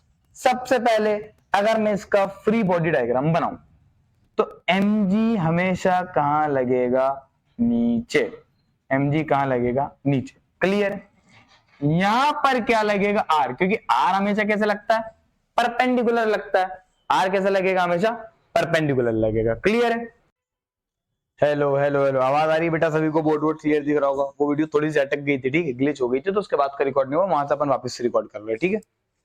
अब हम पढ़ेंगे वेज प्रॉब्लम। क्या पढ़ेंगे, वेज प्रॉब्लम। अभी तक हम पढ़ रहे थे नॉन वेज, ये तो समझ में आ गई, आवाज भी आ गई। फाइंड नॉर्मल फोर्स एक सवाल है, एक वेज दिया, इसको वेज बोलते हैं, थीटा एंगल पर उसने एक ब्लॉक और एक ऊपर ब्लॉक रखा एम मास का, नीचे रखा एम जी, क्लियर है, बिल्कुल उसी ले। ये अगर थीटा है, उसने अगर थीटा दिया तो फॉर श्योर आप यहां से आर बराबर एम जी कर ही नहीं सकते, क्योंकि एम जी नीचे लग रहा है, आर क्रॉस में लग रहा है। एम जी नीचे लग रहा है, आर क्रॉस में लग रहा है, कुछ तो गड़बड़ करना पड़ेगा सर, ठीक है। देख अगर ये थीटा है, ये कितना है, थीटा, क्लियर है। मैं इसके अपोजिट एक लाइन बना रहा हूं, ट्राइंगल बना रहा हूं, क्लियर है, हाँ सर क्लियर। ये अगर थीटा है तो ये कितना होगा, ये 90 है, और वो थीटा है तो ये होगा 90 माइनस थीटा, हाँ या ना। ये होगा 90 माइनस थीटा, यानी ये वाला जो एंगल होगा ये होगा 90 माइनस थीटा, क्लियर है मेरी बात। और ये जो पूरा एंगल है, ये जो पूरा एंगल है, ये टोटल होता 90 डिग्री। एक है 90 माइनस थीटा, तो दूसरा क्या हो जाएगा, थीटा। दूसरा क्या हो जाएगा, थीटा, क्लियर है मेरी बात। दूसरा एंगल क्या हो जाएगा, थीटा, ठीक है। दूसरा एंगल क्या हो जाएगा, थीटा, क्लियर है, आसान। तो थीटा एंगल पर कितना लग जाएगा, mg का, mg cos थीटा, कितना लग जाएगा, mg cos थीटा। और इसी के 90 डिग्री पर ये क्या लगेगा, mg sin थीटा। और इसी के कारण ऑब्जेक्ट फिसल कर नीचे आ जाता है, कहां आ जाता है, इसी के कारण ऑब्जेक्ट फिसल कर नीचे आ जाता है, क्लियर है मेरी बात, क्लियर है, हाँ सर। ऊपर फोर्स लग रहा है आर और उसी डायरेक्शन का अपोजिट लग रहा है mg cos थीटा, तो नॉर्मल क्या हो जाएगा हमारा, mg cos थीटा। आर बराबर mg नहीं होगा, mg cos थीटा, क्लियर है। इसकी डायरेक्शन नीचे ए एक्सेलरेशन से चल रहा है, पहली बात। नीचे तो F बराबर क्या लगा देंगे हम, ma लगा देंगे। कौन सा फोर्स खींच रहा है, mg sin थीटा खींच रहा है सर, इसको किसके बराबर कर देंगे हम, ma के बराबर कर देंगे, ठीक है। m से m मर जाएगा, तो एक्सेलरेशन की वैल्यू क्या आ गई, g sin थीटा। एक्सेलरेशन की वैल्यू क्या आ गई, g sin थीटा। याद रखना एक्सेलरेशन इज इंडिपेंडेंट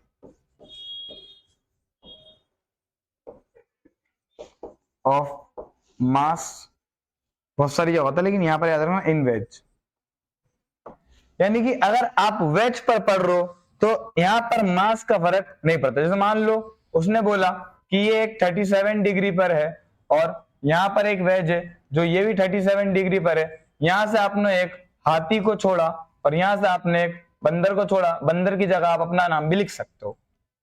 तो इसको नीचे आने में कितना समय लगा, t1, और इसको नीचे आने में कितना समय लगा, t2। सवाल आया find relation between t1 and t2। A option है t1 is greater than t2, B option है t1 is smaller than t2, C option है t1 बराबर t2, डी ऑप्शन है t1 NOTA none of the above. क्या answer होगा, video को pause करो और अपना दिमाग लगाओ और आंसर बताओ, उसके बाद फिर चालू कर लेना, ठीक है। करी पॉज, पॉज करो, देख ली, चालू कर ली, अब आंसर। आपने कहा सर मास इंडिपेंडेंट है, हाँ सर। सर थीटा दोनों का सेम है, यानी ये नीचे कितने एक्सेलरेशन से चलेगा, जी साइन थीटा, यानी कि जी साइन 37। सर इसको भी कितना एक्सेलरेशन लग रहा है, जी साइन 37। तो सर अगर ये T2 से चल रहा है और ये T1 से चल रहा है तो T1 बराबर क्या होगा, T2 होगा, समझ गए। यानी इंडिपेंडेंट है, दोनों एक टाइम पर नीचे आएगी, दोनों एक टाइम पर नीचे आएगी, क्लियर है। याद रखना मैंने इनको छोड़ा है, क्या करा, छोड़ा है, ठीक है। फेंका, गलत मत समझना, फेंका नहीं, फेंका नहीं, इनको क्या करा हमने, छोड़ा है। क्लियर है मेरी बात? क्योंकि फेंकना तो ये होता है और छोड़ना ये होता है। बस छोड़ दिए वो धंधे जिनके अंजाम थे गंदे। वाह, छोड़ दिए वो धंधे जिनके अंजाम थे गंदे। वाह सर, आपसे बातें करवा लो बड़ी बड़ी, पढ़ाता हो नहीं आप? नहीं पढ़ाता मैं? पढ़ाता हूं बेटा, पढ़ा लेता हूं। ठीक है, चलो हमने लिफ्ट वाली प्रॉब्लम पढ़ ली, ठीक है, लेकिन हम लिफ्ट वाला केस वैसे मैंने तुम्हें पढ़ा दिया, ठीक है। अब हम पढ़ते हैं पुली प्रॉब्लम। क्या पढ़ेंगे? पुली प्रॉब्लम। अब हम क्या पढ़ेंगे? बस पुली प्रॉब्लम हमारा लास्ट टॉपिक है, ठीक है। पुली प्रॉब्लम पढ़ेंगे हम। पुली प्रॉब्लम में टेंशन और एक्सेलरेशन निकालना सीखेंगे। टेंशन और एक्सेलरेशन कैसे निकालते वो सीखेंगे। पुली क्या होती है वो सीखते, पुली का काम क्या था वो सीखते। क्लियर? ये हमारे पास एक पुली है, ये तो छत है, ये एक पुली है, चरखा भी बोलते इसको हम। यहां से मैंने एक रस्सी डाली और इधर एक मास लटकाया M1, और यहां से एक रस्सी लटकाई और इधर मास लटकाया M2। क्लियर है? हाँ सर। मान लो मैंने बोला कि M1 is greater then M2। M1 क्या? M2 से ग्रेटर। M1 M2 से ग्रेटर। पुली क्या होती है? पुली वो हम कुएं में से निकालते हैं, पुली, वो पुली होती है, ठीक है। पुली में फायदा है क्या? आप अपोजिट डायरेक्शन में फोर्स लगाओ, अपोजिट डायरेक्शन में मोशन हो। आप इसको नीचे खींचोगे, सामने वाला ऑब्जेक्ट ऊपर चलेगा। आप उसको नीचे खींचोगे, सामने वाला ऑब्जेक्ट ऊपर चलेगा। क्लियर है मेरी बात?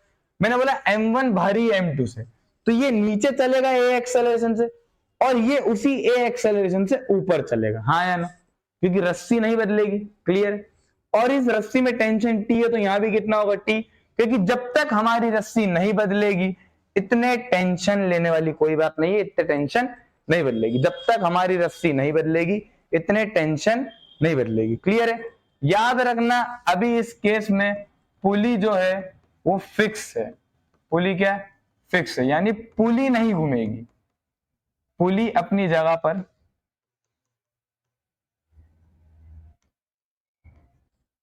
फिक्स। जो चलेगी रस्सी चलेगी। कौन चलेगी? रस्सी। अगर पुली चल जाएगी बेटा, वो कांस्टेंट मोशन होता है। वो क्या होता है? Constant motion. ठीक है, वो वाला केस अलग होता है। अभी पुली नहीं चल रही है। क्लियर है मेरी बात? ठीक। थोड़ा सा लगाओ तो इस पर नीचे लगेगा M2G, यही इसका फ्री बॉडी डायग्राम है, और इस पर भी नीचे लगेगा M1G। क्लियर है? अगर मैं M1G पर F बराबर ma लिखूं, M1G पर F बराबर ma लिखूं, किस पर? M1G पर। M1G पर मैं क्या लिख रहा हूं? F बराबर ma लिख रहा हूं। तो ये नीचे चल रहा है, तो खींचने वाला फोर्स कौन सा हो गया? M1G। रोकने वाला P बराबर M1 इंटू ए। ये होगी हमारी इक्वेशन नंबर 1। हाँ सर। अगर मैं इस पर लिखना चाहूं, तो ये ऊपर चल रहा है, तो इसको खींचने वाला कौन सा फोर्स हो गया? T। तो यहां क्या आ जाएगा? T माइनस M2G बराबर M2 इंटू ए। M2 इंटू ए। हाँ सर, क्लियर है? कंफ्यूजन सर, एक बार आपने M1G माइनस टी करा, एक बार T माइनस M2G करा। हाँ, क्यों? जब ये नीचे चल रहा है तो ये वाला खींचने वाला फोर्स है, और क्योंकि ऊपर चल रहा है तो यहाँ पर ये खींचने वाला फोर्स है। क्लियर है? और खींचने वाले का अपोजिट वाला क्या होगा? अपोजिंग, मतलब अपोजिट वाला फोर्स अपोजिंग होगा। क्लियर है? अगर मैं यहां से ए की वैल्यू निकालना चाहूं, तो ए की वैल्यू क्या आएगी? पहली इक्वेशन से M1G माइनस टी अपॉन में M1 फ्रॉम इक्वेशन 1। कहां से? From first equation. इसको मैं और अच्छे से क्या लिख सकता हूं? M1G अपॉन में M1 माइनस टी अपॉन में M1, सेपरेट कर दिया। ठीक है, M1 से M1 मर जाएगा, तो एक्सेलरेशन की वैल्यू क्या आ गई? G माइनस टी अपॉन में M1। हाँ सर, समझ में आ गया? अगर यहां से निकालू तो T माइनस M2G अपॉन में M2 बराबर A, T minus T upon में M2, और ये M2 से M2 मर जाएगा। इसके मतलब दोनों को इसी तरीके से अपोजिट डिवाइड करूंगा। कहा गया? ये M1 से M1 मरा था, M2 से M2 मर जाएगा। माइनस G बराबर A। हाँ एम, क्लियर है सर? अब अगर मैं इस A को और इस A को इक्वेट कर दूं, तो क्या आंसर आएगा? G माइनस टी अपॉन में M1 बराबर T अपॉन में M2 माइनस G। हाँ सर क्लियर है। इस जी को उठा के इधर ले आओ, देख ये जी ऑलरेडी लिखा, इसको उठा के इधर लाया, प्लस जी दिख रहा है ना, इसको उठा के इधर लाया, प्लस जी बराबर टी अपॉन में m2 प्लस टी अपॉन में m। हाँ सर क्लियर है। सॉल्व कर लेते हैं, तो 2g बराबर t को कॉमन ले लो, 1 upon m1 plus 1 upon m2, इसको 1 करो, इसको 2 कर दो, एक ही बात है, ठीक है, प्लस कर रहे हो कोई दिक्कत नहीं। क्लियर है? हाँ सर क्लियर। आगे चलते मैं अगली स्लाइड पर, हालांकि मैं यहाँ भी लिख सकता हूँ पर तुम रोने लग जाओगे, लिख दिया जाए क्या? चलो आगे चलते हैं, याद रखना हो 2g बराबर t ब्रैकेट में 1 अपॉन m1 प्लस 1 अपॉन, हमें t की वैल्यू निकालना है, ठीक है, m। सॉल्व करते हैं, 2g बराबर t cross multiply m2 plus m1। देखो ये डेरिवेशन पेपर में नहीं आएगा, सिर्फ हमें पता होना चाहिए कि ये कहां से है। अब यहां से अगर t की वैल्यू निकालेगी तो 2 m1 m2 मल्टीप्लाई में लिखा, यहां से यहां चले जाएगा और ये यहां आ जाएगा, अपॉन में m1 प्लस m2 इंटू जी, निकल गया टेंशन का फॉर्मूला। हाँ सर टेंशन का फॉर्मूला निकल गया, टेंशन का फॉर्मूला निकल गया। क्या फॉर्मूला निकला टी का? 2 m1 m2 अपॉन में m1 प्लस m2 इंटू जी। क्लियर है मेरी बात? क्लियर है मेरी बात? 2 m1 m2 अपॉन में m1 प्लस m2 इंटू जी। ठीक है, आसान। हाँ आसान। एक्सेलरेशन का मैं तुम्हें डायरेक्ट फॉर्मूला बता देता हूं, वही तरीका वही है। क्या? यहां से जैसे हमने ए को इक्वेट करा था, आप टी को इक्वेट करना, तो वैल्यू निकलेगी m1a m1g माइनस m1a, और यहां से निकल जाएगी आपकी टी की वैल्यू m2a प्लस m2g। ठीक है, यहां से वापिस ए वालों को एक तरफ रख लेना, जी वालों को एक तरफ, सब जमे रख लेना, आंसर आ जाएगा। ठीक है, आंसर क्या आएगा आपका एक्सेलरेशन का? एक्सेलरेशन का आएगा m1 माइनस m2 अपॉन में m1 प्लस m2 इंटू जी इंटू जी। क्लियर है? ये एक्सेलरेशन का फॉर्मूला आ जाएगा। जीवन में एक बात याद रखना, गुप्त ज्ञान में तुम्हें दे रहा हूं, एक्सेलरेशन निकालना सबसे आसान होता है, एक्सेलरेशन निकालना सबसे आसान होता है। देख एफ बराबर क्या होता है? एम। हाँ सर, ए बराबर क्या हो जाएगा? F by M. तो ऊपर लिख दो एफ नेट और नीचे लिख दो एम टोटल। जैसे मान ली हमारी पुली थी M2, इस पूरे सिस्टम में ये खींच रहा था M1G और ये फोर्स इसको रोक रहा है M2G, हाँ या ना? क्योंकि आगे चल रहा है, तो आंसर क्या आएगा? F बाय M क्या हो जाएगा? A हो जाएगा। खींचने वाला फोर्स M1G, रोकने वाला फोर्स M2G, अपॉन में टोटल मास कर दो M1 प्लस M2, यानी क्या? खींचने वाला फोर्स माइनस रोकने वाला फोर्स अपॉन में M1 प्लस M2, सारे टोटल कर दोगे तो आपको हमेशा क्या मिल जाएगा? एक्सेलरेशन मिल जाएगा। क्या मिल जाएगा? एक्सेलरेशन हमेशा मिल जाएगा। क्लियर है मेरी बात? हमेशा आपको क्या मिल जाएगा? एक्सेलरेशन मिल जाएगा। क्लियर है? दोनों फॉर्मूले याद रखना, क्या कि अगर सर पुली आती है हमारे जीवन में और सर ये m1 है, तुम हमेशा m1 को भारी मान लेना, यानी भारी वालों को m1 मान लेना। तो 2 m1 m2 g अपॉन में m1 प्लस m2, और अगर एक्सेलरेशन आ जाए तो m1 minus m2 g upon में m1 प्लस m2। क्लियर है मेरी बात? क्लियर? क्लियर।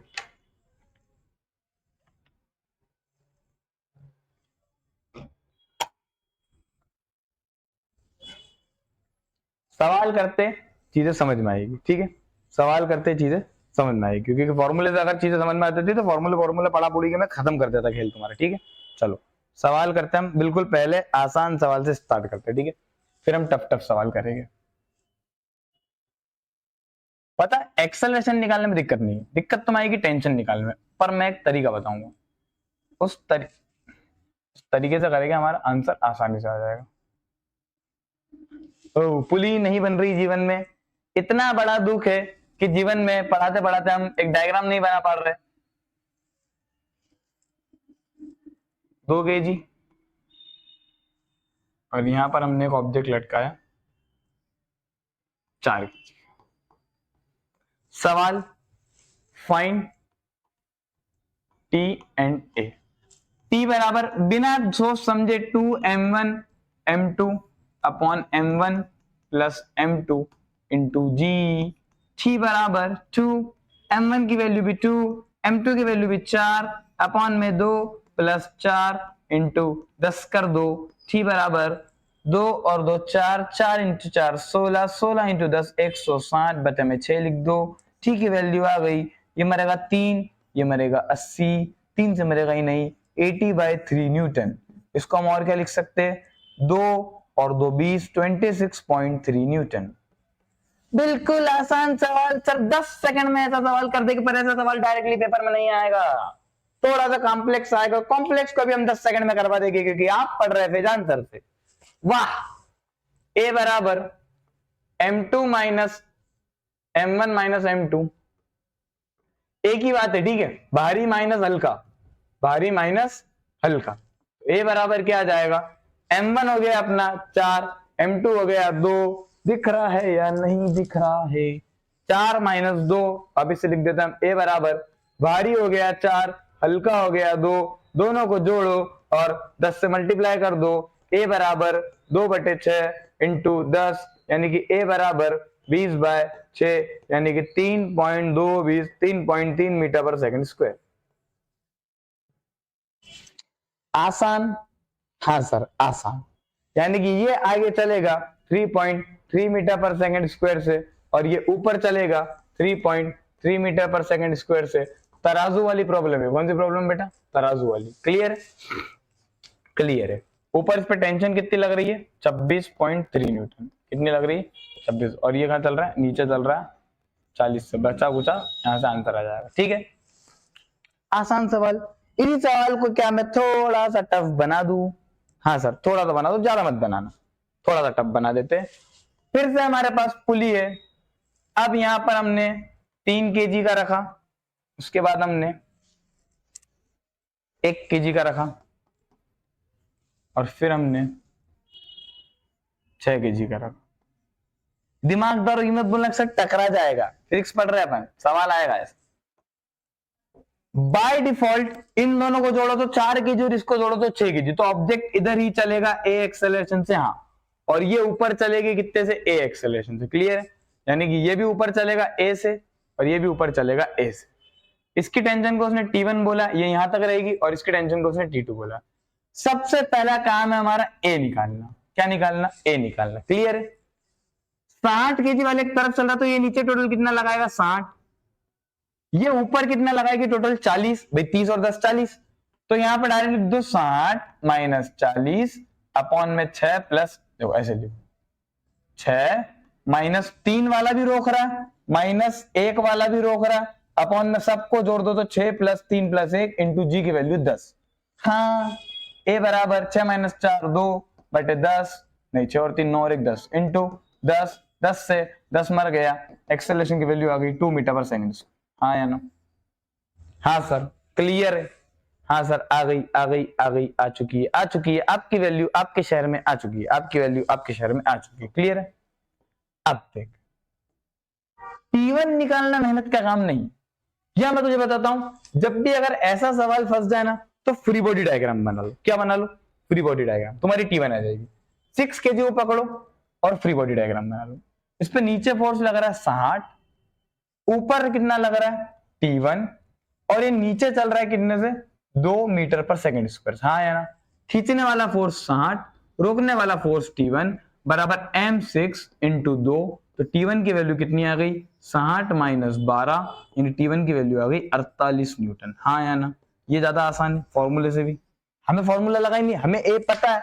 हमने इतना झमेला क्यों करा था, ये इतना झमेला क्योंकि हमें ए नहीं पता था। क्या नहीं पता था, ए नहीं पता था, ये रहा, हमें ए नहीं पता था इसलिए हमने इतना झमेला करा था, फिर हमारा आंसर आया था। जब हमें ए पता है तो या तो हम डायरेक्ट फॉर्मूला लगा दो, अगर तुम फॉर्मूला लगाओगे, मान लो यहां से फॉर्मूला मैं बताता हूं, फॉर्मूला अगर लगाओ तो फॉर्मूला अपना 2m1 m2 अपॉन में m1 प्लस m2 इंटू जी। एक तरफ वाले को सबको m1 मान लो और दूसरी तरफ वाले सबको क्या मान लो, m2 मान लो। क्या मान लो, m2 मान लो। क्लियर है मेरी बात, तो 2 m1 की वैल्यू 6, m2 की वैल्यू 4 अपॉन में 6 प्लस 4 इंटू 10, ये 10 से 10 मर जाएगा, 2 into 6 12, 12 into 4 48, 12 into 4 48 Newton. Same answer आया। लेकिन मैं बोल रहा हूँ ज्यादा अच्छा तरीका ये है, तुम कंफ्यूज नहीं होगे। T2 निकालना है, T2 किस पे लग रही है, 1 किलो वाले पे लग रही है, ऊपर क्या लग रही है, T2 लग रही है, नीचे क्या लग रहा है, 10 लग रहा है, और ये ऊपर चल रहा है 2 मीटर पर सेकंड स्क्वायर से, हाँ या ना? ठीक है सर। खींचने वाला फोर्स माइनस रोकने वाला फोर्स बराबर m इंटू ए, तो T2 की वैल्यू क्या आ गई, 12 न्यूटन। T2 की वैल्यू क्या आ गई, 12 न्यूटन। क्लियर मेरी बात? T2 की वैल्यू क्या आ जाएगी, 12 न्यूटन। ठीक है, आसान सवाल।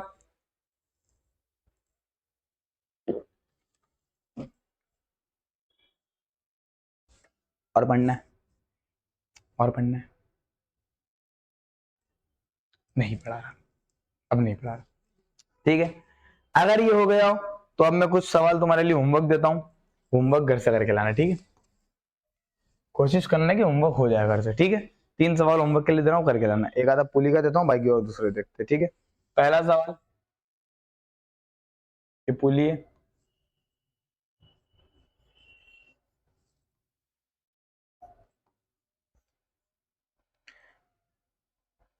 एक दो तीन चार, 1 2 3 4 केजी, केजी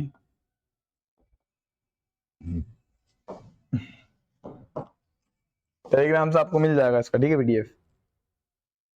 यहाँ पर T1 लग रहा है, यहाँ पर T2 लग रहा है, और यहाँ पर T3 लग रहा है। तो मैं T1 बताना है, T2 बताना है, T3 बताना है, और एक्सेलेरेशन तो बताना ही बाय डिफॉल्ट। ठीक है, उसके बाद एक सवाल और करूं, एक सवाल देता हूं, नहीं बने तो घबराना मत, रोने मत लग जाना, नहीं बने कोई बात नहीं।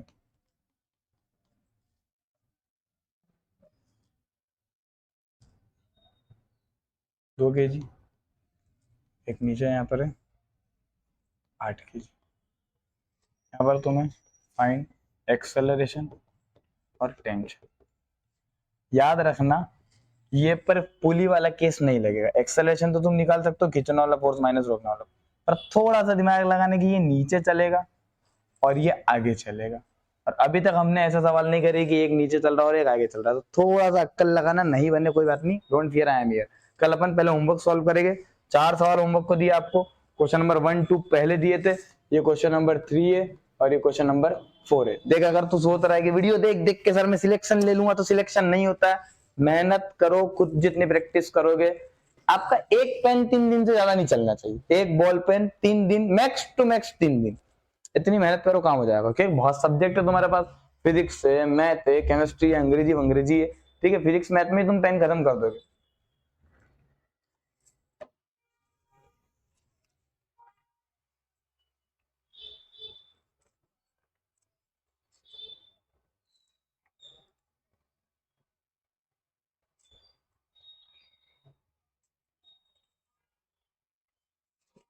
ठीक है, फैजान मंसूर की तरफ से थैंक यू। अच्छा लगा होगा वीडियो तो like, comment, subscribe. Tata bye bye, see you, tata bye bye.